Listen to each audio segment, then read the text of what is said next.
Welcome into DC On Screen episode 414. This is the DCEU news. I am your host, David C. Robertson. This is my co-host, Jason Goss. Hello. We have a lot of stuff to talk about this week, kind of. I mean, on the DCEU news side of things. Not really on the DC TV side of things. But we'll talk about that in the next episode. DCEU news, and this is the first thing up.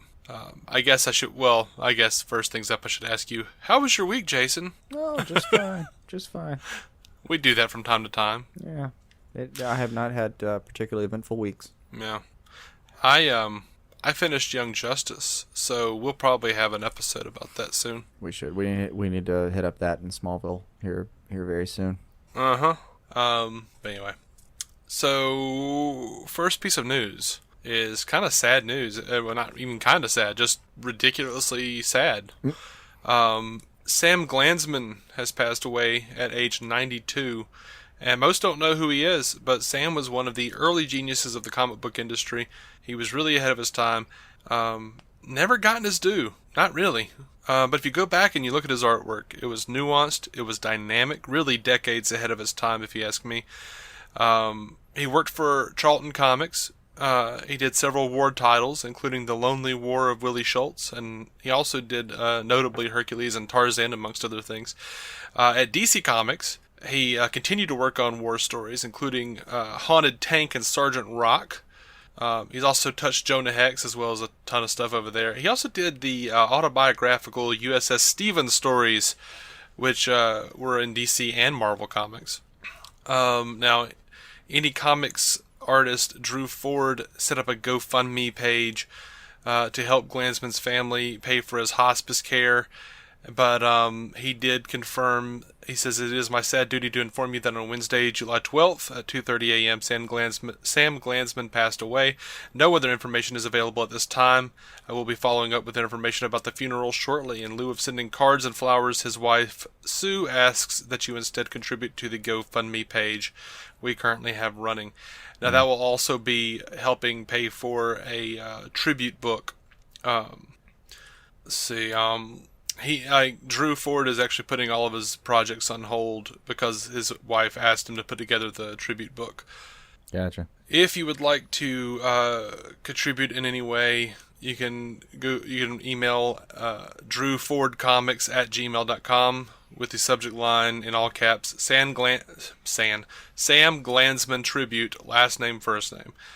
And it's pretty sad. He's a really good artist. He was around back in the early 50s. But Ford says Sam wouldn't want us walking around feeling bad about how things are. The tribute book is being put together to celebrate his life and accomplishments. He would want us to think of him and his stories and smile. Stan Lee said Sam Glanzman is one of the most neglected stars. It's a shame that a talent like this has been so overlooked when writing about those who made comic books the exciting medium they are. So, yeah. Yeah, and it's kind of a problem that a lot of creatives are having these days. It's such a freelance style that you don't have. You're kind of relying on yourself to develop a medical and retirement plan, and it's hard to do. So I could definitely see was it Kickstarter or GoFundMe? It was a GoFundMe, and we'll put up a link to the GoFundMe page in the show notes. Moving on over to Wonder Woman. It is now the second highest grossing DCEU film behind Batman v Superman. Domestically is up to $380.6 million, foreign $385.3 million, worldwide $765.9 million. Wow. Yeah. That's something. THR, the Hollywood Reporter, is reporting that it is holding up better than any superhero movie in the last 15 years. As far as the legs? Yeah. It's about to pass Guardians of the Galaxy Volume 2, which made $385.8 million in North America. Yeah. 1 and 2 did spectacularly as far as hanging in there, you know? Mm-hmm. Still making money in week 8 and stuff like that. Now, as per the Hollywood Reporter article verbatim, that also means Wonder Woman will earn roughly 3.8 times the $103.3 million it collected when it launched over the June 2nd to 4th weekend, the best multiple for the genre in decades. Currently, the film's multiple is 3.6, slightly ahead of the first Spider-Man in 2002. The first Guardians of the Galaxy in 2014 was also a word-of-mouth sensation, sporting a 3.5 multiple, while Chris Nolan's Batman sequel, The Dark Knight, powered to a 3.4 multiple. That's impressive company. And a 2.5 to 3 is considered a win for the superhero film, they claim. So I can see that. Warner's Jeff Goldstein, president of domestic distribution, says it feels like Wonder Woman will play all the way through August. Right now, the movie is still in about 3,000 locations. Usually the theater count would be a fraction of that at this point. Yeah. Mm-hmm. So.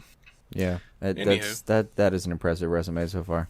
Mm-hmm. Sure. Deadpool responded to Wonder Woman surpassing him in the box office. There's a picture of Deadpool wearing a Wonder Woman necklace and making a heart with his hands around it. And it says, the Merc may be filthier, but her BO is stronger. Yeah. His Deadpool's social media is just on point all the way around. Oh, always. So Lynda Carter was talking to People, said we were trying to get me in the first Wonder Woman, and we couldn't make it work with our timing. She's already talking about being in the sequel. She says it really is up to Patty, and if it works in an organic way, it'll be great fun, and it'll be wonderful to do. Am I open to it? Absolutely. Yeah, it really has to be organic. I don't want to be pulled out of a deep story here just for a cameo. Yeah, I don't either. I adore Patty Jenkins. It'll be wonderful to do, but we'll just see how that goes. Yeah. Now, last week we did talk about the Wonder Woman Soviet Union rumors. The Wrap is now reporting that those rumors are true from their sources. So it's another outlet saying that's what's happening. I wouldn't be surprised if we got... I know Josh McKay talked to us about this on Facebook, and I wouldn't be surprised if Wonder Woman 2 was announced at Comic-Con. No, not at all. That almost seems... It's bordering on inevitable. Mm-hmm. Alrighty. So, over to Justice League news. There are new International Justice League TV spots. Yes. Let's go ahead and talk about the Wonder Woman. We see a shot of Wonder Woman in that museum. What is that? What museum is that? Is that the Louvre? Is that what that was? I don't know. I don't remember now. I really don't know. Wonder Woman in a hangar bay. Not a whole lot of new stuff on any of these, really. Yeah, collectively, the new stuff is, I don't know, 13 seconds out of all 5 characters? Yeah, maybe. For Batman, there's Bruce Wayne looking pensive with his beard. Yeah. A quick shot of Gordon standing on the GCPD rooftop with lightning. Yeah. Batman standing on that skeleton sculpture, but just this time in motion. Yeah. Yeah. There's a close-up on the Flash suit on a mannequin. There are little extensions of a couple of shots that we've already seen, plus Barry acting like he's meditating, doing some kind of Zen stuff. Really, the only new thing for Aquaman is Batman tossing him a trident. Yeah. Which that was actually maybe my favorite piece out of these, I don't know, 12 seconds? I'm still... Yeah. I'm even paring down as I think about it. Yeah. It was... it was nice to see a couple of new things, but... I'll say this, and I feel really bad about this. I don't want to feel this way. The Cyborg stuff looks awful. Just the more I see of Cyborg in motion, the worse his suit, the worse his body looks to me. I do hear what you're saying. The only defense I have yet, as of now, is I just didn't see it in high enough quality to care. I mean, when I watched this thing, it was barely HD quality. I can't. I don't want to make a judgment quite yet. It might surprise me, but I could definitely get behind you. Yeah. I mean, we see the same old shot of him walking in his Letterman jacket. Then we see Cyborg in a cloak and hood, which his body was covered, so that was the best I've seen him. Yeah. Well, I mean, Cyborg gearing up his weapons. Really the strongest point you could possibly make is the best CGI in the film so far as Cyborg is concerned, is when he's walking around in a hoodie, without any metallic parts. So we've got Cyborg gearing up his weapons, which looks really bad to me, and Cyborg shooting falling debris. Honestly, I mean, I know what they did. I know they've said it over and over again. They've had pictures, he was in a mocap suit. So all of that is CGI. Yeah. I just, I don't understand. Is there a part of you that kind of is remembering, the Doomsday BVS trailer where you saw that power shot of the trio and thought, oh man, I've wanted to see that on screen for a long time, but it looks like hell. Yeah, a little bit. Mostly I'm thinking, guys, not to pull the obvious card here, but Jon Favreau couldn't tell the difference between the practical and the CGI effects in Iron Man 10 years ago. Are you seriously showing me what looks like a gummy bear suit for a Cyborg? This thing looks awful. I'm not sure again, I'm not watching it in high enough quality on my end to judge it that well. But I will be on opening, like when it opens in November. I sure as hell will be there in the theater, ready to judge it at the quality that is available to me. And from me and my computer and YouTube videos, it looks okay. But watching it that night, I've already seen enough to be a little worried too. I've seen a lot of DCEU fans on Twitter, complaining about, like, oh, well, I mean, people keep saying it looks like a Transformer, but it looks awesome. Guys, come on. It doesn't even look like a Transformer. Transformers look actually pretty cool. I mean, when they're standing still, that's the best part of any of those movies. Because the Transformer movies suck. But I wish Cyborg looked as good as that. Right now, he's not cutting it for me. I don't know. I just don't understand how they're not. I don't get it. But whatever. Whatever. Yeah. The only thing I can say definitively about it, 1.5 things. The half is, it's still in post. Not this part isn't. Once they do, like we actually even covered this, man. When they were talking to the people who were doing the effects for these things, and they say they hurry up and they get the orders for what has to be in the new trailers, and they hurry up and get those finished. So those are done. Yeah, but finished. I think we talked about this part too. Finished is still a variable. If there's enough backlash, they'll come back and do some things. They just I don't will. think there's enough. I mean, if something looks shitty enough, they'll have no choice but to. And it's not even the people making the thing; it's the executives in charge of giving notes that will do this thing. Somebody will say, somebody in marketing at least will say, "We've gotten too much flack about this. You've got to go back and do it."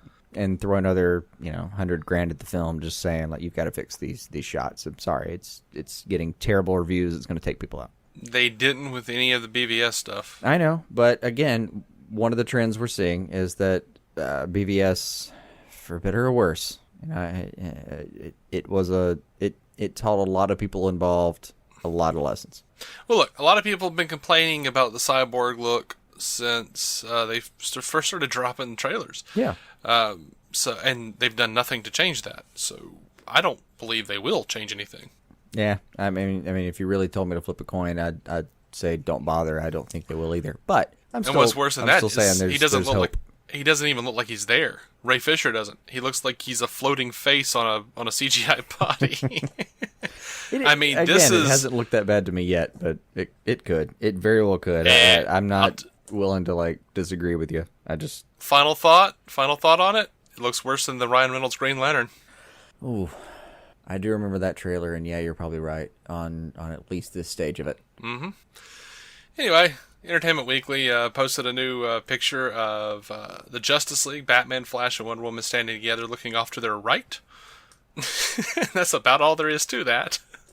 But Ezra Miller said, for his character, he says he's this really endearing, altruistic nerd. He's the 13-year-old Metallica fan, and Metallica says, "We lost our drummer in a freak accident. We need you to play drums, bro." And he says, "I don't even have drumsticks." That's pretty funny. It's gotta be.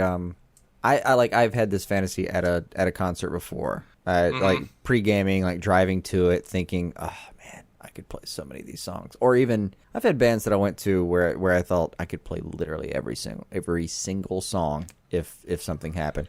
And you have this just ridiculous fantasy that what if I just had to play a song suddenly? Maybe I'm the guy they pull out of the crowd. Hey, can anyone play this? I feel comfortable in my embarrassment knowing that I'm not going to be the only person who's ever thought that going to a concert. Wouldn't it be fucking amazing if they pulled me up and said, "Hey, can you play this?" Well, I've had that fantasy, but even in my fantasy, I know that I could pretend to play harmonica into a 6-inch sub, and that's about it.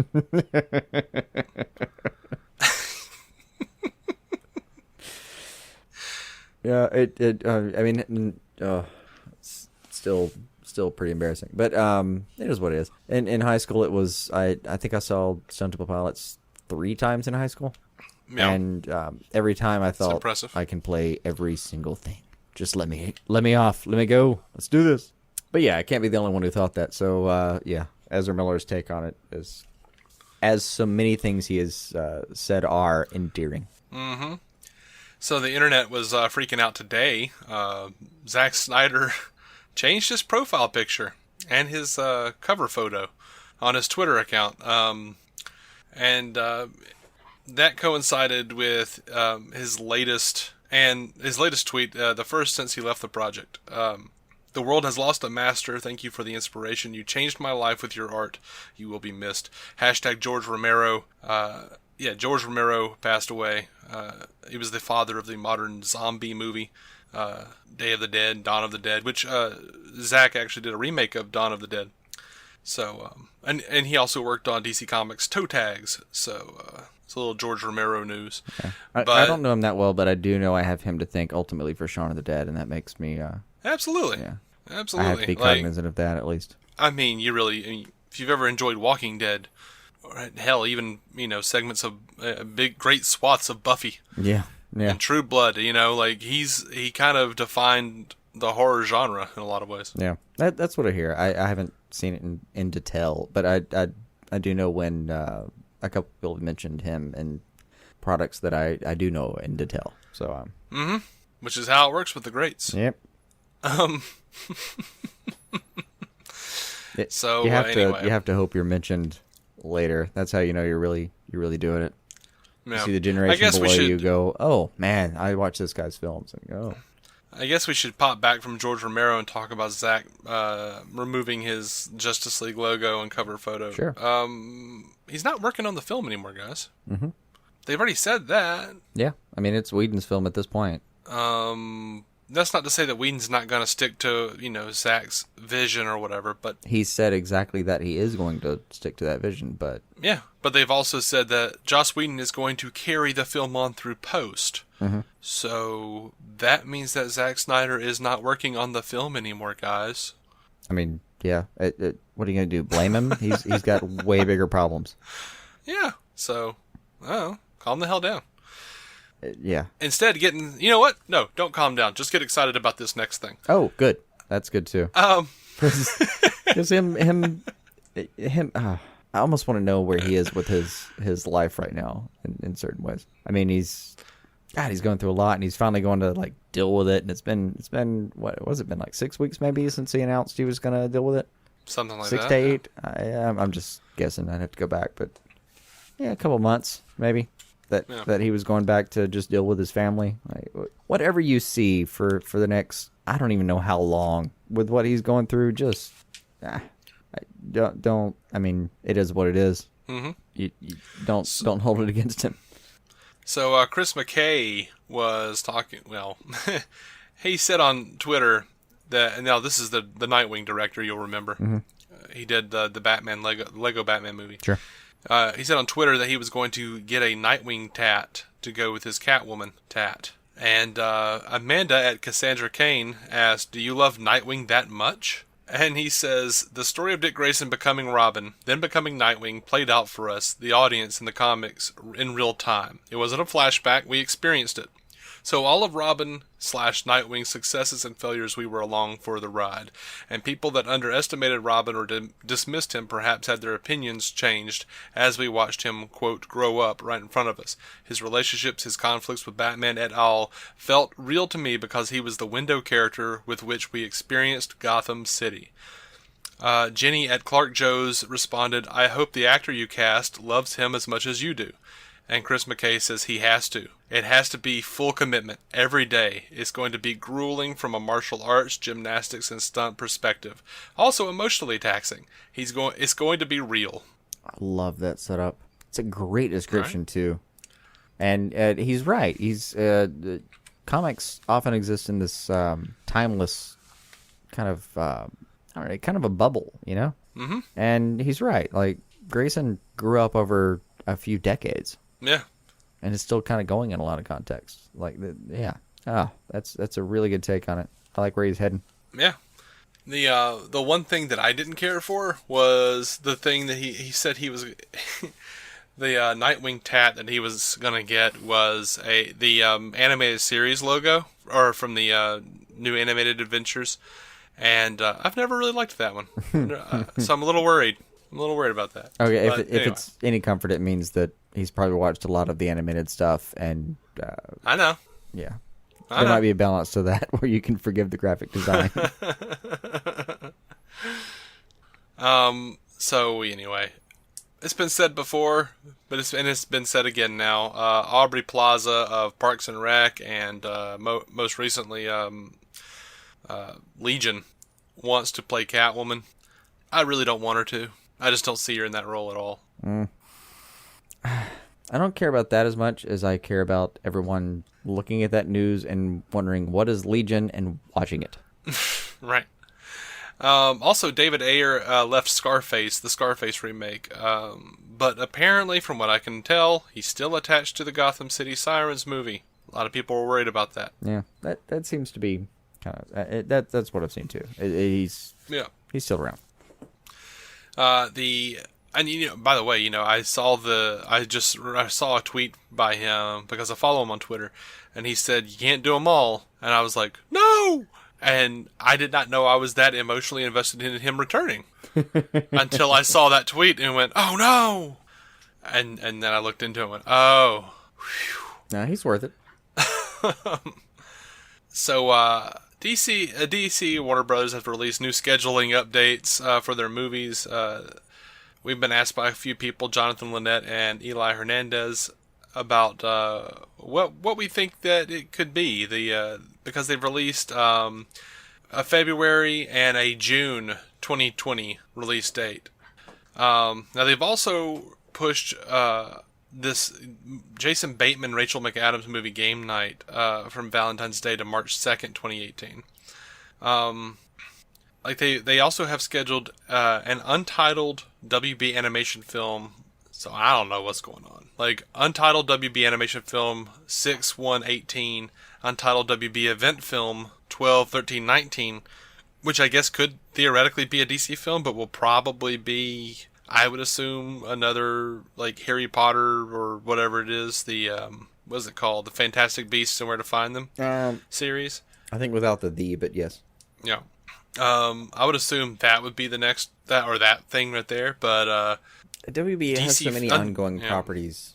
It would just be hard to guess. So they have an untitled DC film for June 14th, 2020, and one for February 14th, 2020, and June 5th, 2020. Now these things are constantly in flux. It is 2017. We've seen this thing shift around so many times since even BVS was announced. Mm-hmm. If you go to the Wikipedia for the DCEU, the next things they have up, the last one we actually legitimately know the release date on is Aquaman, mm-hmm. which is I think December 21st, 2018. But then, you go to the Wikipedia page, they have Shazam listed for 2019, Cyborg for 2020, Green Lantern Corps for 2020, which I would assume were still those two for the 2020 slots. I think those are still your most likely different.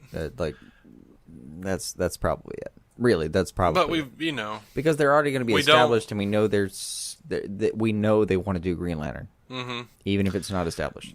But we also we have this Justice League Dark film. We don't know when that's coming. The Flash. Yeah. I would assume Justice League 2. We have the Batman. We have Man of Steel 2. We have Suicide Squad 2. We have Gotham City Sirens and a Black Adam film at least. So who knows when all of these things are coming out. The Black Adam and the Shazam films are the one thing that I kind of wonder about because there's a part of me that thinks Dwayne Johnson wasn't kidding about this presidency thing. And we'll know inside the next year, like if he starts campaigning. And there was a small report that he had mm-hmm. actually registered as an independent. And if that's true, yeah, it's really going to take him out. Like there's no way you can release a film, especially where you're the bad guy, You can't release that film and then come out. If that's all true, that's gonna reset a little bit of what was gonna happen in the films. Yeah. By the way, there were more movies on the next page. Untitled Nightwing film, a Batgirl film, Wonder Woman 2. There's a lot of movies that they can play around with here. I think there's a reason those slots are untitled. It's what I would call a liquid slate right now. Like we could only guess at what might be around that time, but still, I would feel pretty good about betting on Cyborg and Green Lantern around that time. By the way, did you see that they announced, I think for 2019, Green Lantern Earth 1 in the comics? Yeah. They wound up taking some stuff from Batman Earth 1 in the book. So, and they're actually actively changing Hal Jordan's storyline. Like, he's an astronaut in this thing, and like, if I read it correctly, the Green Lantern Corps has been killed, and he finds a ring and starts to rebuild the Corps himself. So it looks like it's going to actually be a little different, and that actually might play into how they do the movie. Oh, at this stage, it easily could. I mean, for Green Lantern, it seems like they're trying to figure out how to include him, but I mean, that one treatment aside, they could still go anywhere from that. I mean, this is a universe where you realize we covered, what is it, maybe 8 months ago? Ben Affleck wrote the script for Batman, and then now we're covering, like, Matt Reeves threw away the script for Batman. Yeah. These things change. Yeah, they do. So, Suicide Squad, I'm going to screw up this name. Director of Photography, Roman Vazianov? I can't say it. Vazianov? Feels Russianish? I don't know. Yeah, posted a picture of a deleted scene, or a couple of deleted scenes. One with Jared Leto as the Joker in his tuxedo with his like the soot and debris on half of his face. He looks pretty sad. Also, some pictures. It looks like two women. It looks like twins, and they're all like painted gold, and they have Batman masks on. Apparently, a couple of dancers from Joker's club. He's apparently put up a lot of pictures from his Instagram page. So there's that to go check out, and it's really gotten a few fans hyped up and trying to get a Joker cut released, and I don't want that at all. I mean, but I'd watch it. It may have more to do with like Blade Runner, whatever year they're focusing on, like 2049 or something. I don't remember. I'm sorry. They just released a trailer though where like Jared Leto's creepy as hell, so that it might just be on the back of that a little bit. Yeah, probably. But I don't. You know what? I thought you were making a completely different Blade Runner reference. Thought you were saying like it's just like how Blade Runner has so many of these, like has so many cuts out there. Screw that. Just give me the one cut. Yeah, I really do wish director meant what the word means. You know, you give this guy X amount of money. Like it's the I wish. Like so many people do, especially comedians that are trying to start a show, like the Louis deal. You know, where like here's X amount of money. If this goes badly, we just stop giving you that amount of money. But we're gonna give you this, and you make a show, and then whatever you don't spend, you keep. Right.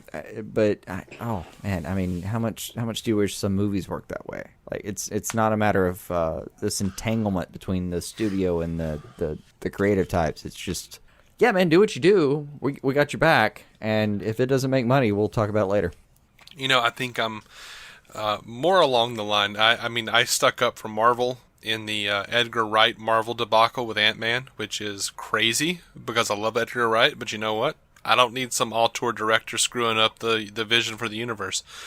So I prefer someone like a Jeff Johns in charge who's like pushing. Well, in that case, you sided with like Feige versus Edgar Wright. Like he did absolutely want to do some new things, and they might have worked out. We're not sure, but they're working with a very specific thing over in Marvel. And if you're going to compromise that thing, I mean, God, I love Edgar Wright to death, but it's a very specific vision that has like this grand potential.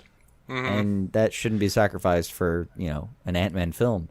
Yeah, and going forward, like I feel like Justice League is the final the final bit of the Snyder directed universe. And I feel like after Justice League, it's going to be a Jeff Johns, John Berg situation. So, absolutely. I'm way more interested to see what happens post Justice League. Kind of the phase 2. They haven't used the word phase, as far as I know. No, and you know what? As much as I like Zack Snyder, I look forward to some of this being put aside so we could stop like hounding on Zack Snyder either positively or negatively and just get on with the DCEU in general. Get on with the characters being developed and that reality being built. Yeah, absolutely. And I kind of, there's a part of me that thinks that we're going to look back and think, oh man, and this is maybe just hopes, but there's a part of me that, what if we just look back at it all and think, oh man, I'm glad they spent so much time developing kind of the chaos of these characters before we dug in and made it this universe. Because it would set them apart from Marvel. Like, Marvel built these characters, but they built them in, it was a pretty tried and true form when it came down to it. It's kind of the hero's journey, or the save the cat in certain places. It's very straightforward. They didn't take as many chances as DC has by any stretch. No. It'd be nice to see that pay off, at least retroactively. Mm-hmm. So anyway, the Hollywood Reporter is saying that Ame Colette Sarah, who directed The Shallows, has now emerged as the frontrunner to direct Suicide Squad 2, and they're also saying that they're looking to a mid-2018 start on production. Mel Gibson has obviously moved away from the project, or I don't know what happened with that exactly. I'm not sad about that. So yeah, I'll survive. But they did say that they have a new treatment by Zack Penn, who wrote the Avengers and Ready Player One. Uh-huh. So, but the new script will now be written. So yeah. The funny part is, though, like, new treatment means there are 3 single-space pages. Uh-huh. Boom, boom, boom. Let's move along to... there actually might be Colette Sarah might not do it because he's doing a TV drama called Waco. So that might be a problem. Moving on over to the Batman. That's funny, though. I watched that 20 years ago. Yeah. The real thing, right? Yeah, well, I mean... it was, I think it was called Waco, straight up, and it was like a TV drama that they did. It was like a TV miniseries. Oh, yeah, most likely. So you talked about this earlier. The Batman is starting over, which you could tell based on what he was saying before. He kept saying we haven't started yet, which means that there is no script in my head. Right. But whatever. Everyone's freaking out now because Reeves actually told MTV, Matt Reeves told MTV that it was for real starting over. He says it's a new story, it's starting again. I'm very excited about it.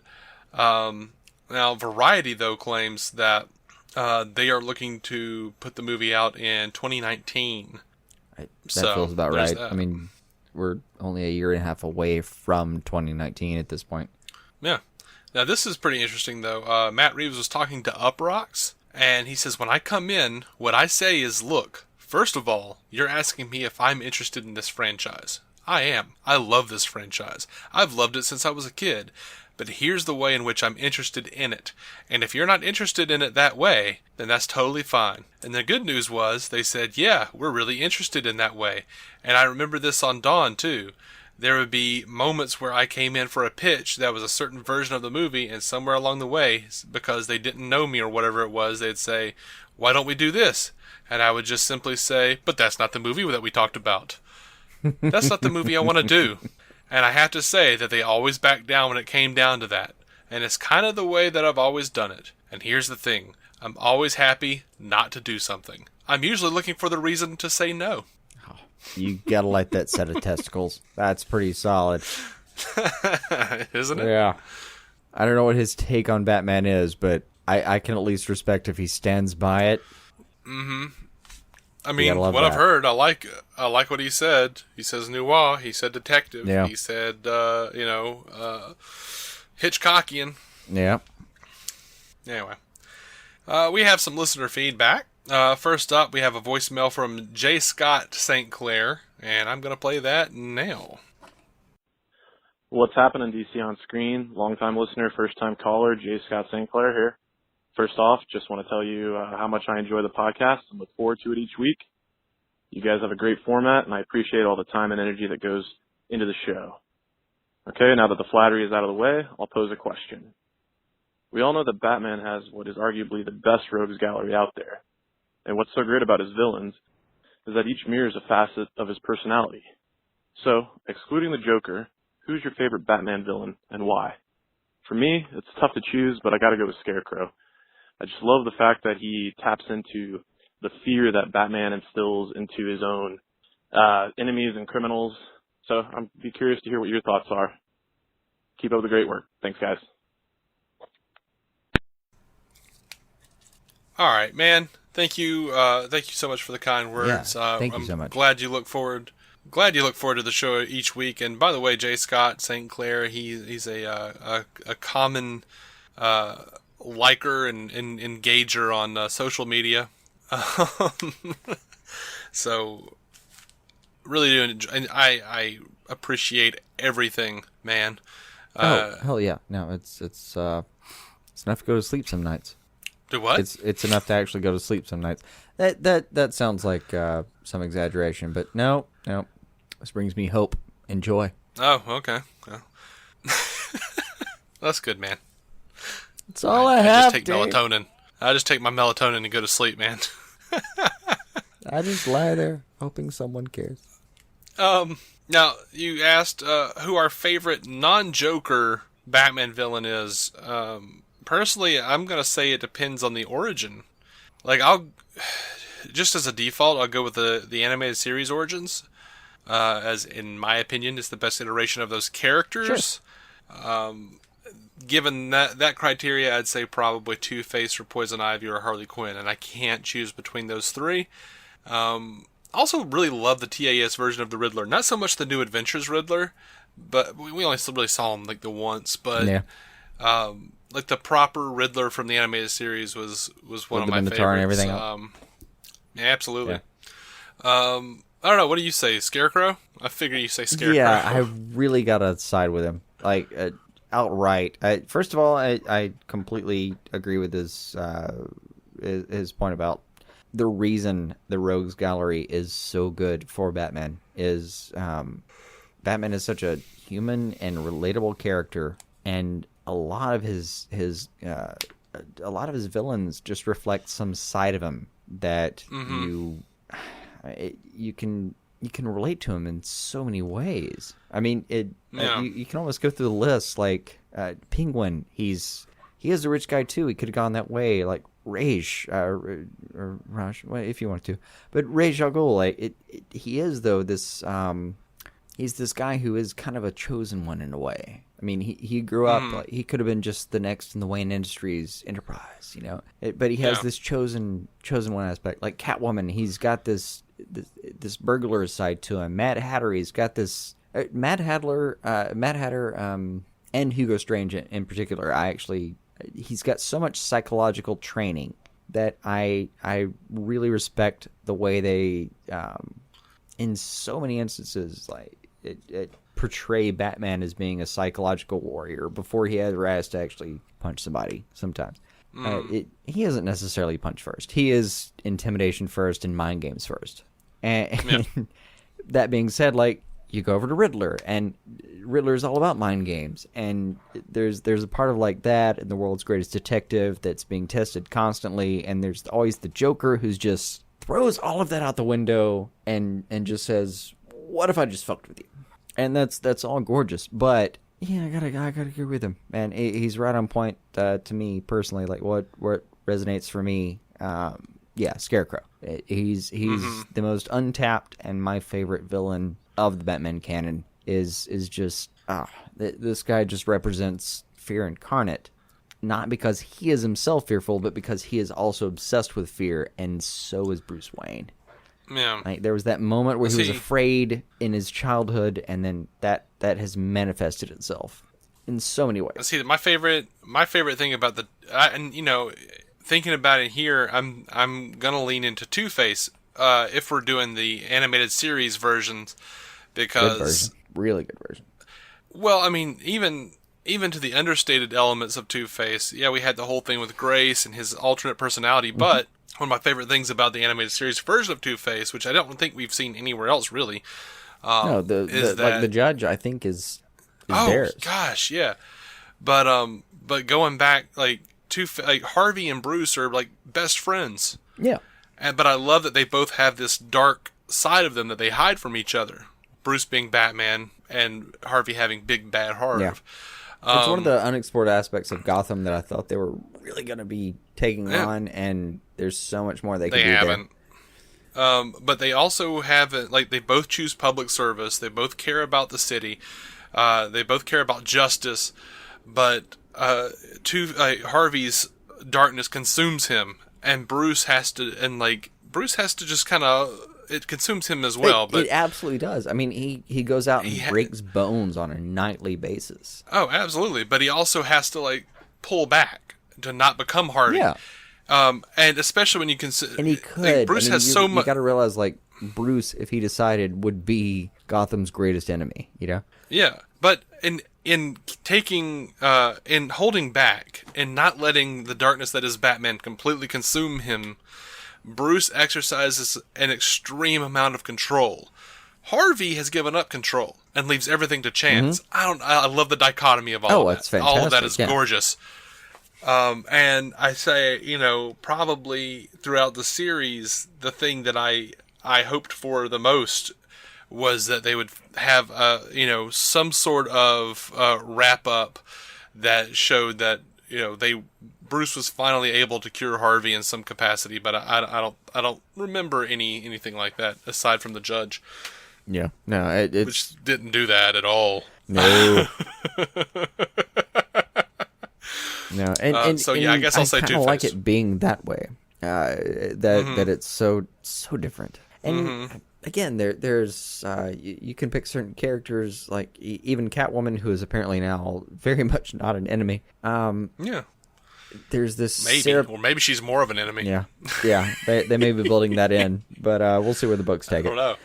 But she's definitely like, you could see them if they were friends in a heist, really getting off on the fact that they could get inside a bank vault and no one noticed. Like there's something that you can use Batman to identify with almost any. I mean, there's a lot of bad villains in anybody's canon, but the major guys, and this is why his rogues gallery is so phenomenal. Really, probably the best is you can use him to identify with anybody in his rogues gallery, and that makes the story so much richer. It's fantastic. Yeah, I hope that answers the question. Also, I just have to agree with him. I so much love the fact that Scarecrow is when done correctly, he's is it Over the Edge? Am I remembering that title correctly? Yeah. Just so much an agent of fear, and yeah, it's fantastic. Yeah, yeah. Jay has it right on the head for me personally. All right, so over on iTunes, Joseph Gordon left us a review. He says, a unique DC podcast. This podcast is one of the most unique and different DC-related podcasts I've listened to. Dave and Jason are two really funny guys who are passionate about all things DC while still remaining critical about what the company can do to improve itself. I like listening to differing opinions, and even though at times I don't agree with them, I'm always open to hearing different takes on the DC news. My favorite episodes were when they talked about the DC films that never got made, which got... so many people say that, which got me both intrigued. Those are weird favorites. Yeah, which both got me got me both intrigued and relieved at the same time. Overall, this is a really good podcast to listen to, and you won't regret listening to it. Thanks for your hard work on the podcast and delivering regular weekly content for us all. Dude, you're welcome. Yeah, thank you. And I'm glad that glad you enjoy that those 3 episodes. they were they're really fun fun episodes to talk about, man. I like My favorite part of it was like I had almost no idea what you were talking about in a lot of those. Yeah. It was fun. One of the hardest laughs I've ever had in my life was you describing Adam West's version of a Batman movie. I specifically would not let you see the show notes for that episode. Yeah, like howling, crying laughter. It's one of the hardest laughs I've had in my life. Yeah. Good times. So anyway, Charles McFall, epic boss Charles McFall of the Giant Size Team Up Network. The Rock God of Podcasting. Of which, the Rock God of Podcasting. Self-proclaimed, though.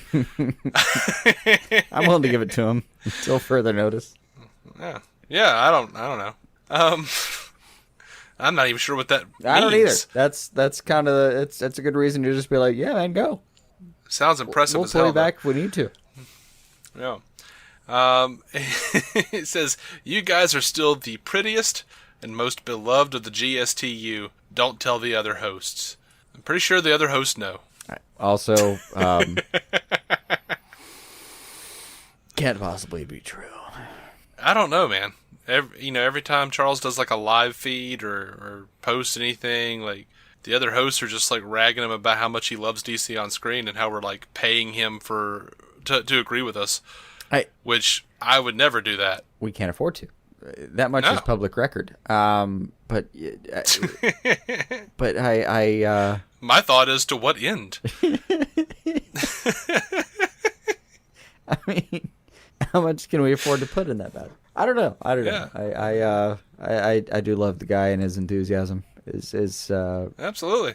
I'm grateful for that minimally. And of my many conversations with the guy, fantastic to talk to. He's those guys you run into that are just kind of hopeful for reasons that you can't completely justify. About what? Kind of anything in general. Yeah, like in a way where like I'm so cynical sometimes, and then I run into a guy like Charles. Sure. And I'm like, I want to be on his level of just like, do it and it's gonna be fine. Just do it and I like on some level I get it, but it's like I need people like him around to kind of inspire me in a way to I feel like I'm somewhere in between the two of you. Because I will absolutely shit on an idea without having any hope. I will absolutely fail any optimist in the general vicinity. Yeah, and on my better days, I'm like, no, Jason, you're not doing that. No. Yeah. Charles, like on every day, will just be like, oh, you're full of shit. We got to do this. Yeah. All right. Very helpful person. I respect that. I do love that. Yeah, Charles is a good guy. And not because he just agrees with us all the time. I'm sure he doesn't. But I'm sure he doesn't. I don't know. It's become like a funny back and forth between us and the rest of this damn network. I've enjoyed it. I hope they have. Yeah, it's fun. All right, so you know what you're not going to enjoy? Oh, what? This next comment. Yay! Even though, you know what? I love you, man. I love you, Nathan, at Wobbly Boots 85, but I don't know. This is... anyway, he says to us, how and where does Aquaman poop? Does he have a toilet? When he goes, does it immediately float to the surface? Do the fish eat it on his orders? What the hell, man? I don't even know how to answer this. I would assume magic. Atlantean sorcery. Just, they have like a little magic portal around their ass. I don't know. No, I'm going to go one past that, and I'll keep it short, because why go into this? And I'm not qualified to, but I do know this. You're not qualified. I do know this part. One of the major sources of intake for some of the more grandiose whales is plankton, which it's such a small species that it's almost barely worth mentioning, but it's a huge part of the ecosystem. So I don't think you have to talk anybody into this stuff. It's a series of things that it's part of the food chain. It's almost like someone should put out like a waterproof book that says, We all poop, something like that. But that's a fact of life. There's always a kick down system, and it gets down to plankton. And it's actually one of the funny parts about Mercury does not really. Mercury doesn't go away. Is one of the fucked up parts about Mercury. So the more we get into the ecosystem, especially in the oceans, the more it kicks down, and like we're eating it and such and such. And plankton is kind of the one of the things that can still keep it around on a just cellular level, and it's kicking back up in the system because like this tiny little thing that's a product of so many other mid-form things, I'll call them, including poop. That goes all the way down, and then these whales just open their mouth for like 3 miles and just see what wanders in there. It all works, and it's all circular, and it all makes like this cute little cycle of life. And then bottom line is Aquaman's poop is okay. There you have it. Jason says Aquaman is pooping in a whale's mouth. Yeah, it takes a few kicks down, but yeah, that's roughly what's going to happen. Randall Smith. Randall Smith sends us an Everyone, email. by the way, feel free to write me on how I'm wrong on all that science. I'm perfectly willing to accept that immediately and then learn. Mm-hmm. He is. Randall Smith emails us, says, my girl-hating, in quotes, 11-year-old son shocked me last weekend when he told me that he liked Wonder Woman better than Spider-Man Homecoming, though he considers Homecoming his favorite Marvel film.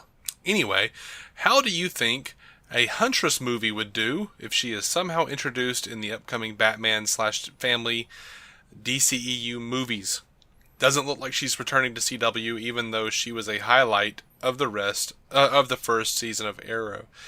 I don't have confirmation that she's not coming back to Arrow, but I will say that I would love to see her in a movie. I'd love to see her in a Birds of Prey movie, Gotham City Sirens movie, what have you. My personal favorite Huntress version is the Helena Bertinelli. Sure. And you say sure, like that's the only version, but it's not. No, I mean, that's just my favorite too, yeah. Yeah, I don't think we're anywhere near having the Helena Wayne version, the Batman Catwoman daughter. No, but no need. No need. We got to see that in the CW or WB. Well, not kids WB. The the WB Your back before it was the CW. Yeah. We saw that in Birds of Prey. It's on my shelf. I mean, we've seen Batcat daughter, but but that said, I don't think they would do a solo Huntress movie. I think they're probably going to look at a more female-centric movie a lot closer because of Wonder Woman. But I think we'd probably see it in a Birds of Prey movie, or maybe even a Batgirl in the Birds of Prey movie, which I think all of that will probably happen either in Gotham City Sirens or in a follow-up to the Batgirl movie, because they're trying to, establish things. Yeah, there's a lot of ways to go with her, but I don't know if she's what they need right now. I wouldn't assume that she was. Maybe in an ensemble, or a sequel to an ensemble. She'd be a great. She could even be a major, story point where she's going too far and such and such. Like same thing they did in Arrow to some extent. Like they did a pretty good version of the character in Arrow. She goes too far. Yeah. Even Oliver, that version of Oliver, which is particularly dark. Even he tries to pull her back a little bit. Like there's they did a pretty good job with her, and I kind of do wish they'd pull her back on Arrow, but they haven't really even mentioned it. It hasn't just hasn't been on the table for a long time. Yeah, she would be good, but I don't. It's not the right time, at least I think, in the overall picture for her to carry a movie, at least. No, I don't think she's there for carrying a movie. I think she's there for a good B story. Mm-hmm. Or maybe even a good audience window, but that's about it. Like even then, she's gonna be kind of the sociopath in that group. Even more, it just really depends. I mean, even in Sirens, she's gonna be kind of the one that, how to put it, she's gonna be the human in Sirens, that you're gonna immediately look at it and go, "Oh, I would never go that far." Mm-hmm. Whereas, like, at least Anyway. Poison Ivy or Harley Quinn, they don't even register as human. Mm-hmm. Or Batgirl, at least she is, but she's kind of this apex of humanity. But yeah. All right. So that's going to do it for our DCEU episode. Now we are going to do a Spider-Man stinger, and who knows how long that'll last, because we're going to review and get super spoilery on Spider-Man Homecoming. We've had a ton of people ask for it, so we're definitely going to do it. But if you don't want to hear about that because this is a DC podcast, we're going to put it after the credits, so you can just skip ahead to the DC TV episode if you want to do that, or just not listen to that at all. But we are DC On Screen. You can find every episode at dconscreen.com. We're on Twitter, DC On Screen, Facebook, DC On Screen, Instagram, DC On Screen. It's a trend. It's a pattern. It's almost like those words mean something. It's a trend. It's a pattern. It's who we are. That's my bad Shatner. You can call us if you want to leave a voicemail, just like J. Scott St. Clair did this episode. You can call us at 205-259-6331. I'll say it again so you don't have to rewind. 205-259-6331. Good to meet you, Jay, by the way. He's a good man. And we'll put you on the show. Straight. That's clear to me. He does. I'll tell you this much, though. We put on the old Witter Woman, so you have a pretty good shot of getting on if you leave us a voicemail. If we've gone through that, it's pretty much you have a 100% chance. Right?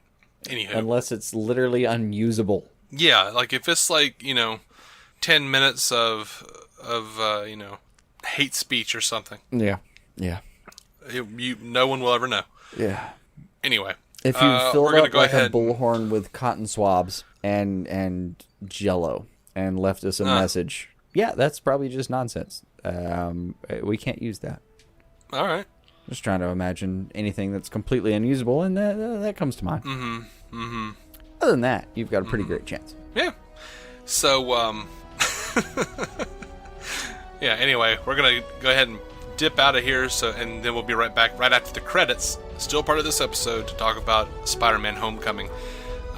Until next time, guys, keep some DC on your screen.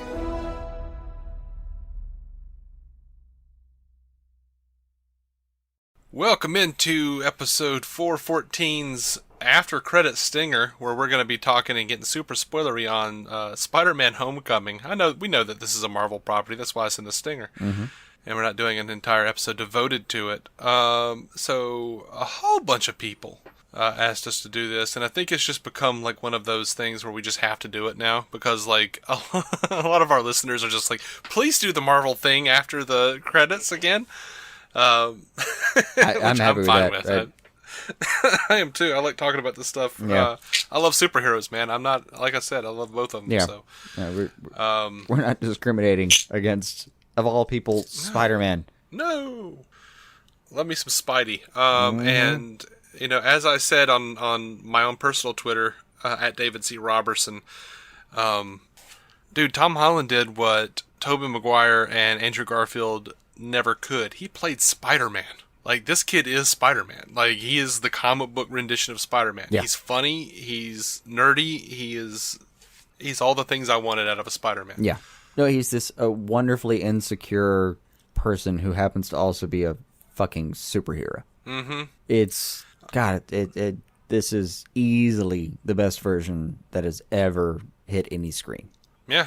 And, people who are, mad about Aunt May being hot Marissa Tomei, piss off. I've actually seen people complain about that. I don't understand that. Different argument for another day. I don't know.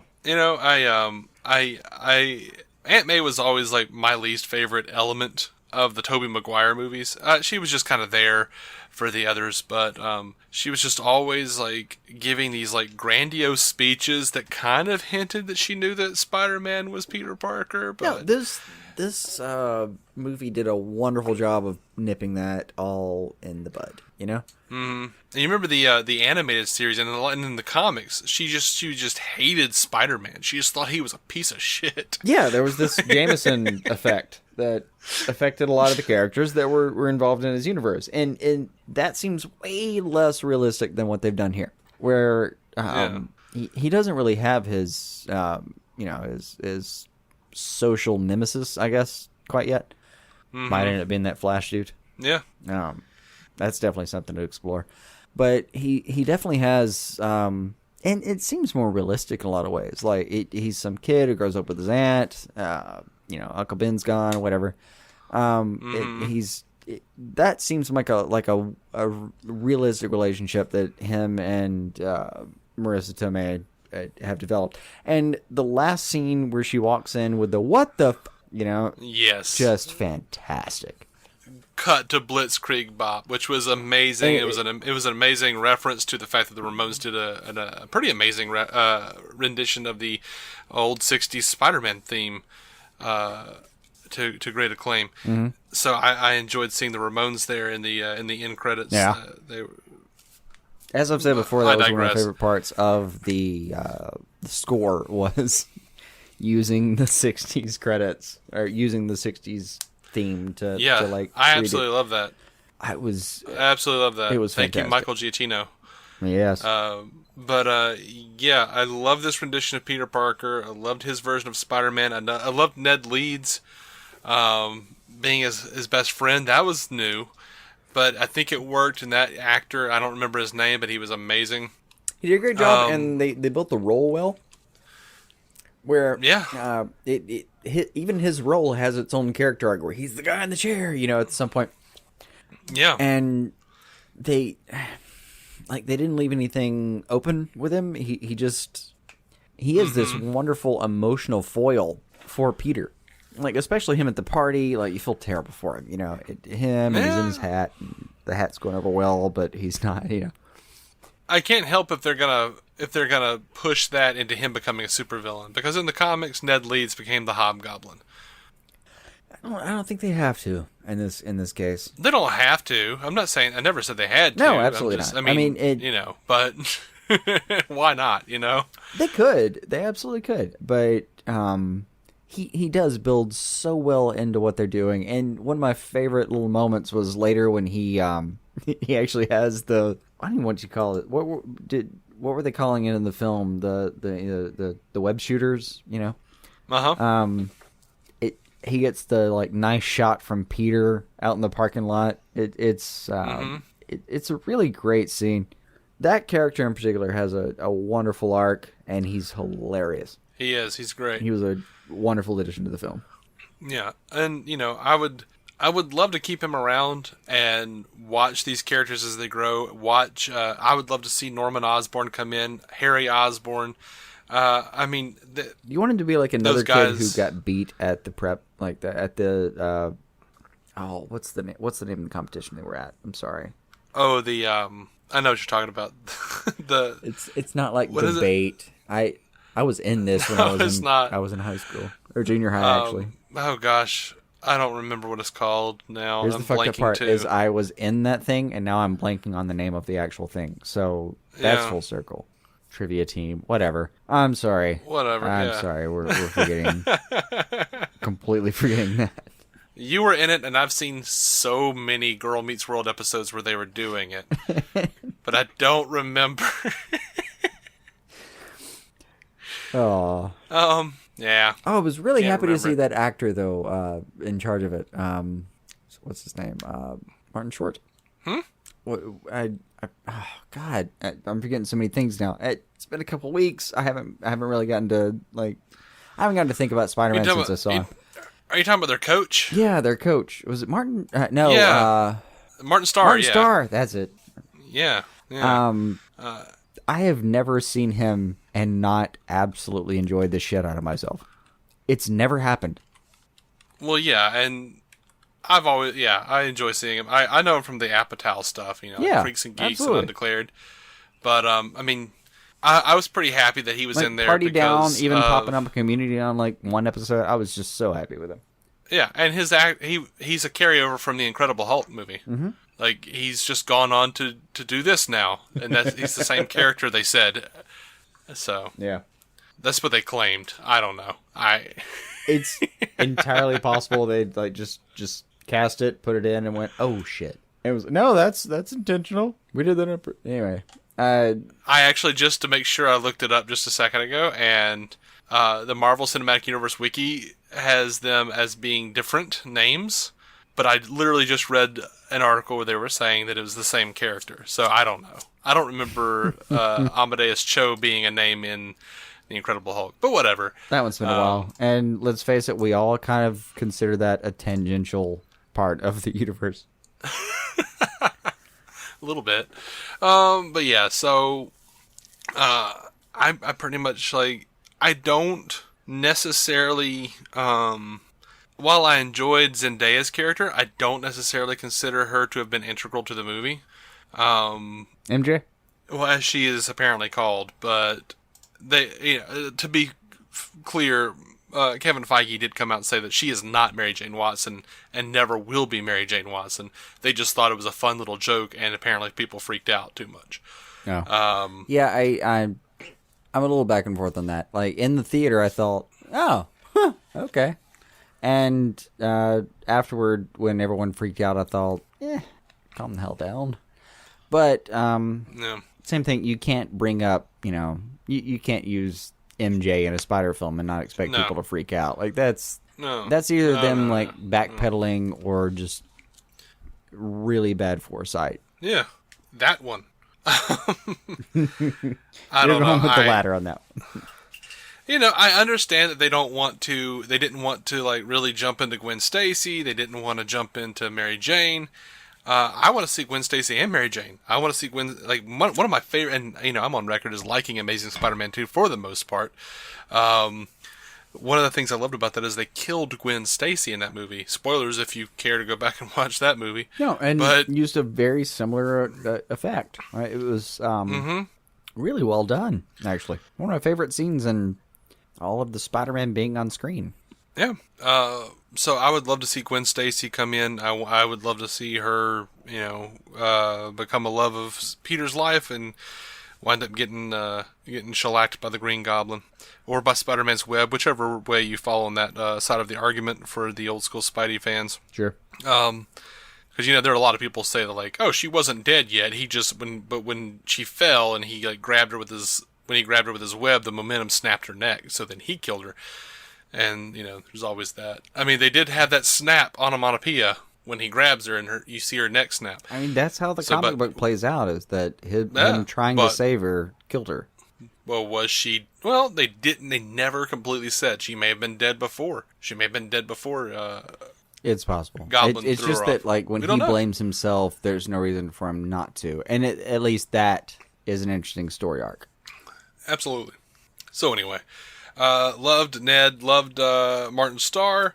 I loved Michael Keaton so much in this movie. Oh, God. I feel like we could do 20 minutes of how he's amazing. I really enjoy... I've never been a fan of the Vulture. Ever. Until now. Never cared. Never. Yeah, the Vulture was 0% of shits. And then he did it, and sure enough, 100% of shits. Yeah. Always one of the most boring... villains in the Spider-Man Rogues gallery to me. And shit, man, Michael Keaton knocked it out of the park. He was great. I loved the idea of them screwing him out of his contracts and him just sort of changing the game and scavenging, being a vulture and picking up all this alien tech. All of the they weaved Stark into this so well. I thought we're like Tony and. I mean, come on, how long has it been now? Well, the better part of a decade. 9 years. Yeah. Where RDJ has just been this character we've been following. And this was one of the, I don't know, most evocative things I felt like he's done. It was so much fun to watch him interact with this kid. And him get to like talk about his past a little bit, talk about his his relationship with his parents a little bit. Like they did so much to kind of flesh out and keep the Iron Man character alive in this weird world where he's like lifting up cities and like literally like helping lift up a city at some point. Yeah. And just to go back to this where it's just him mentoring some kid, you know? It was so much fun to watch him do that. And oh my God. To think about him being on the same screen with Michael Keaton and them not actually being on screen with each other at any point feels criminal. Yeah. But it didn't hurt the movie at all. Like, Michael Keaton was fucking fantastic. That scene where he intimidates, you know, where he realizes who Peter really is and intimidates him in the back seat is just pure gold. Yeah. Fantastic. Like, Tom Holland and him did, oh man, they did a fantastic fucking job with that. Now, to me, that's the weak point of the movie, though. Not that scene in particular, but the fact that the conceit that the girl that Peter likes is the daughter of the Vulture. It's just, there's no real reason for it other than the plot needed it to be that way. Well, they also didn't. It ended up being a nice turnaround. Like it ended up being a nice surprise. There was no reason for it not to be that way. They hadn't led you in a certain direction. They hadn't. They just. No. Excuse me. It just was what it was. They never told you it was going to be anything different. They didn't cheat you. They didn't lead you in a certain way. There was no foreshadowing.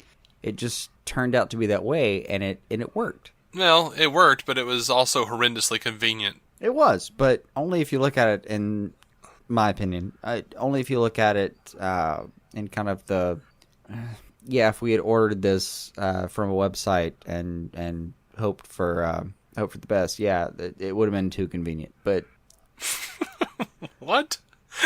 it's a little bit like having Amazon Prime and thinking, oh shit, that thing's worth $7 and I don't have to pay shipping. But it really didn't draw me out at all. Like, watching it made sense. Yeah. And importantly, it didn't betray anything that had happened previously in the film. Well, it was just a huge coincidence, and it was a huge coincidence. It made the movie, no doubt. It made the movie a little weaker for me, but they were so fun playing together. I didn't really mind that much. Like, it's one of those things where, like, I was watching it and I was like grinning from ear to ear, but still going, "That's gonna bother me later." It didn't even weaken it for me. It really didn't. Like, the fun part was nothing relied on that as some stupid take. And also they had this wonderful scene later where he has this gorgeous scene where he Peter and God, I'm just gonna say the Vulture. I can't remember his name right now. Adrian Toomes. Thank you. Are having this wonderful conversation about, hey, I thought you'd probably do this. And it's this pretty stereotypical conversation among superhero films about, like, I thought you'd probably choose this route. So I'm kind of ready for you. And yeah, sure enough, he's ready for him. And Spider-Man spends a certain amount of time trapped under rubble. It was literally my only problem with the entire film was Spider-Man trapped under the rubble. That was the biggest problem for you? That was the biggest problem for me. I could have done without the voiceover. What voiceover?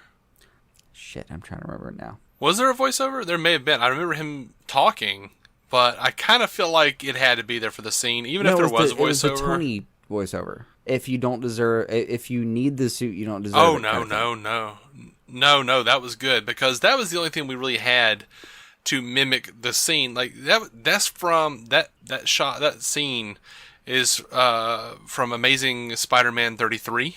Oh. It was an old Steve Ditko thing, and like with him trapped underneath the rubble and like the water coming down, and he's hearing voices in his head from like Aunt May and Uncle Ben and different people in his life, and they help strengthen him to push past it. But they hadn't really set that up with them in this movie, and really all they had was the fact that he, didn't feel like he wasn't worthy because he didn't have the suit to help him.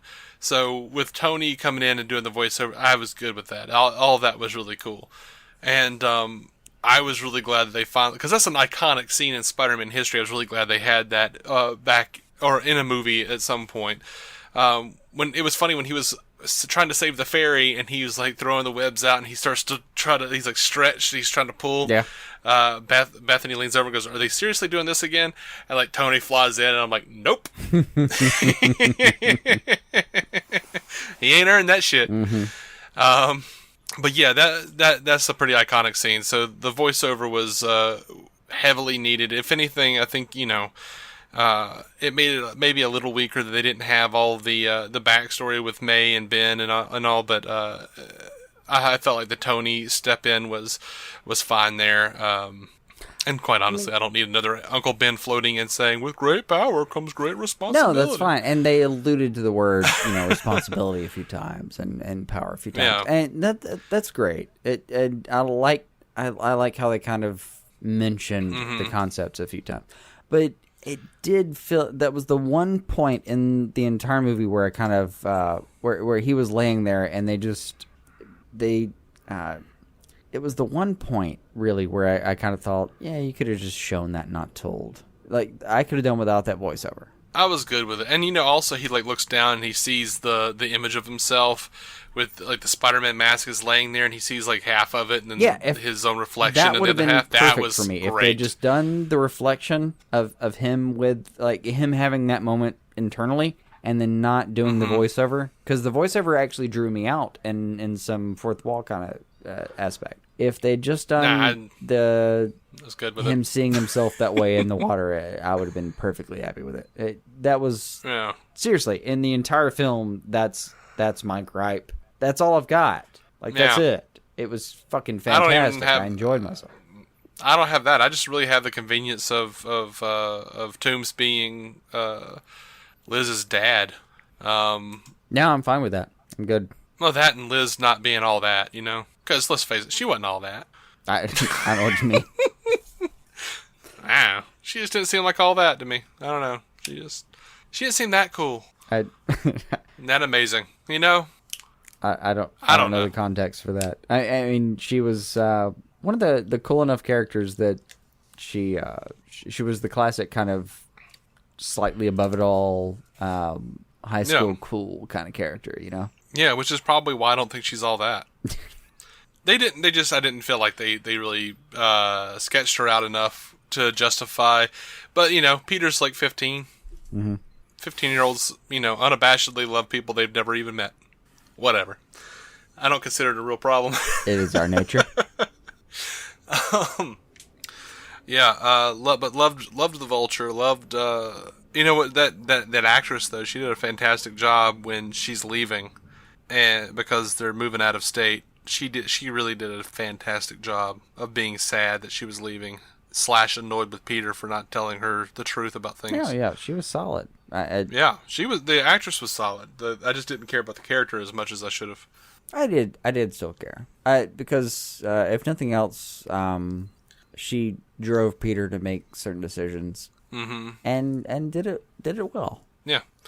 So I read a lot of stuff, like people kept saying, I kept seeing headlines floating about saying that, Flash Thompson wasn't going to be a bully. He was totally a dick. He was totally a bully in this movie. He just didn't beat the crap out of Peter. He was just an asshole to him. Yeah. Like, he was a total bully. Yeah. He just didn't punch him or anything. Don't expect Flash to be a bully in this version of Spider-Man. No, he was a complete dick. They could not have drawn him as a worst character. He is at some point a self-aggrandizing coward. We're like, grab my trophy, and then grab me to get out of the elevator, even though there are still people down here that probably need to be saved. Yep. I mean, he's a piece of shit. That's how the movie drew him out. And even, past that, they took great joy in ruining his vehicle later in the movie. Yes. He's supposed to be a piece of shit in this movie. If that's not clear, you just missed it. That's the reality of it. I loved that they had damage control in this movie. Oh, that was cool. I love that he named his AI Karen. I loved everything with that AI. Oh, I loved that was so good. Him being trapped. Lethal mode or whatever it was. Yeah, oh man, and like lethal mode actually looked like a one of the Alex Ross designs. that he did years and years and years ago. Actually, one of my favorite lines in the movie, sadly, being someone with ADHD problems myself, was him kind of saying later, like, okay, all right, we've gone through a lot. How long have we been here? It's like 26 minutes. Oh, God damn it. That was great. And I knew where the punchline was. I knew where the joke was coming. I knew it was going to be like... I knew it was going to turn out to be like no time at all that he's been there. Yeah. That was a lot of fun. Yeah. Though, still. But I enjoyed the hell out of it. I still related the fuck out of that line. Yeah. Yeah. So, I did not like the movie as much as Guardians of the Galaxy Volume 2. I will say that. I agree. Guardians actively made me cry at a few points. I'm going to say better or worse, but I did enjoy it more. Yeah. I enjoy the experience of watching it more. Yeah. I don't know. I think in certain ways I enjoyed it more than Wonder Woman, but only in certain ways. It was just a completely different beast. Yeah, they all are. And you know the fun part is they're all we're 10 years into this genre, and they're starting to get their legs under them pretty thoroughly. We're getting to the point where you can really enjoy something for what it is, and really enjoy it for reasons that you might not even like another movie. Mm-hmm. That's an exciting point. Just as a viewer, as part of the audience, this is an exciting time. Mm-hmm. Absolutely. I loved when Toombs just completely destroys the shocker. And he goes, "Oh, I thought that was the gravity gun." Like, bullshit, man. I like that over the shoulder. That one's supposed to kill him. Yeah, that was wonderful. God, yeah. Michael Keaton. That guy's just borderline flawless. Mm-hmm. Now, the listener we talked about earlier, J. Scott St. Clair, wrote us and said, "Looking forward to your Spider-Man review. Well, hope you've enjoyed it so far. Yeah. Who are your top picks for the Avenger and villain to be featured in the sequel?" Well, I don't think he needs an Avenger in a sequel. Especially since Kevin Feige has said that Spider-Man is going to be the premier superhero in the Marvel Universe, bringing us back into solo movies post the Infinity War. So my guess is a lot of Avengers are going to be dead. Yep. Did you see the thing at D23? Yep. Like Ruffalo said, you didn't see that? Someone asked something about Infinity War, and Mark Ruffalo just goes, "Well, everybody dies." And he goes, "Wait," and what is that guy's name? I can never remember his name. The guy that plays Rhodey. What is his name? Oh, Lord, if you hadn't asked me. Anyway, he was like, "Dude, you can't do that." And he was like, "Can we just rewind that just a little bit?" Which, I think that was all put on, honestly. I don't think everyone's going to die, but I think Peter has a good chance of being the next Tony Stark in the franchise. You know what I mean? Yeah, they're of taking over. The franchise is going to survive, and a lot of the characters will too. But I did get to see a couple seconds of that just before everything was torn down, and this is going to be a very big movie. They're Infinity War, yeah. I watched all a guy. Of the sons or the children of Thanos. I mean, this is going to be a movie that, there's 10 years at this point worth of stakes involved. Yeah, and there was a guy describing the footage he saw at D23 that I watched, and we were talking about Doctor Strange creating platforms for Star-Lord to run across, and all sorts of crap that he was saying that I was just fantastic. What the hell? And he was like, there were so many images I couldn't even register them because it was all going by so quick. Yeah. But yeah, just man. Even that alone, think about where we are now, and I mean, we cover so much DC stuff, but think about where we are in Marvel as well. We're at a point where are we talking about Doctor Strange creating a platform over which Star-Lord will jump, and that's on screen, and they're spending. They're probably spending somewhere like, I don't know, $250 million minimum. Yeah, just on this movie. I can't believe we're in this era. Yeah. This is fucking fantastic. Yep. Yeah, I'm pretty excited about Infinity War and all of that stuff. I'm down. I'm down, man. I'm sure there you can find people who are willing to describe what's going on, what they saw in the footage. We'll probably see it more reports coming from San Diego Comic-Con, I would imagine. I think we're probably going to get like at least a teaser out of SDCC. Yeah. But anyway, as for villain to be in the sequel for Spider-Man, I don't know about Avenger. It'd probably be kind of fun to see Ant-Man show up with him. Mm-hmm. I don't know. Not that he needs one necessarily, but I would love to see. I really want to see Norman Osborn. I really want to see Harry Osborn. And you know what? I kind of want Harry Osborn to become faster friends with Peter. Kind of push Ned out a little bit, and maybe Ned becomes the Hobgoblin because Harry became Green Goblin. You know, I don't. Not bad at all. I'll take that. Yeah. Like, maybe that's what it takes to be your friend. Maybe you have to become a villain to get your attention, Peter. I don't know. I could see any of that happening. It'd be fun. I'd, kind of like to see Mysterio. Kinda. Sure. Might be fun for exactly one movie. There's not a huge amount. You know what I'd really like to see? I'd like to see the Kingpin from Daredevil be Spider-Man's villain for a movie. Oh, that'd be amazing. Because he fought Kingpin all the time in the cartoons. Never and gonna in the happen. books, really. Why? I mean, yeah. You don't know. That would make a lot of sense for Spider-Man, but Netflix and the Marvel properties have not tread upon each other too many times. So yeah, it's just probably not going to happen. Maybe not, but there's nothing to say that it won't. Really, honestly, I mean, yeah, there's nothing not lying at. We've had Nick Fury in Shield. We've had Lady Sif in Shield. Sitwell was in Shield and Captain America, Winter Soldier, and I'm about halfway through season 4 of Agents of Shield, and they're using the same freaking bullets to try to assassinate Patriot that they used on Luke Cage. And Luke Cage, why not? Mostly, D'Onofrio is too big.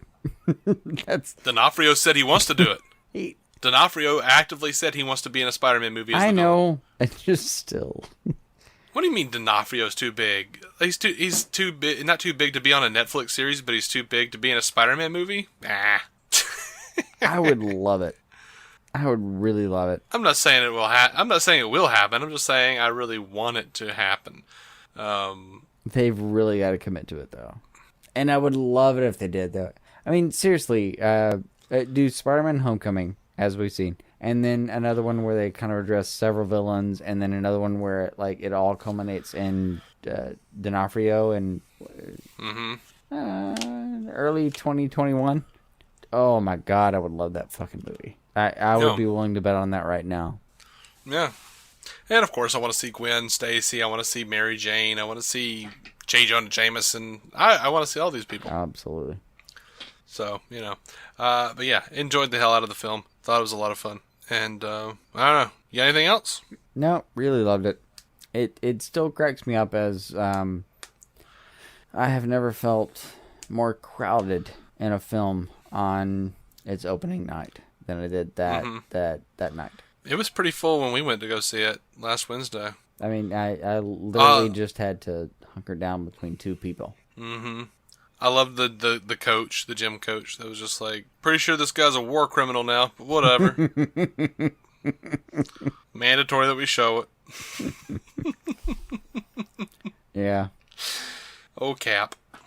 I gotta admit though, it may be the funniest thing they've ever done in the Stingers was the patience dialogue. Yeah, only like one person laughed in the theater. that was left. They were just like, one guy was like, ah. But I had that experience at least a couple times. Like I did that with like I laughed out loud and somebody else did, and for all I know, they were the same person. I don't fucking know. That and the Spider-Man, like the '60s Spider-Man tribute. I'll call it, with the strings. Like there are a couple moments where I kind of thought, oh yeah, that's fantastic, and there a couple hundred people in the theater, and I still was kind of left alone on those moments. Yeah. Anyway, I don't know. I don't know what to do. I still enjoyed it. Yeah. There were a couple of shots where it was just really clear that he was CGI. That Spider-Man was CGI. That took me out a little bit. But, yeah. It wasn't Cyborg bad. We'll be okay. Yeah. Anyway, that's going to wrap it up. I think. I can't think of anything else to really say about the movie. I enjoyed it. Really enjoyed the shit out of that thing. And it was fantastic. Yeah. All right. So we're going to be coming right back with a DC TV news episode. And it's probably going to be a pretty short one. So keep some DC on your screen.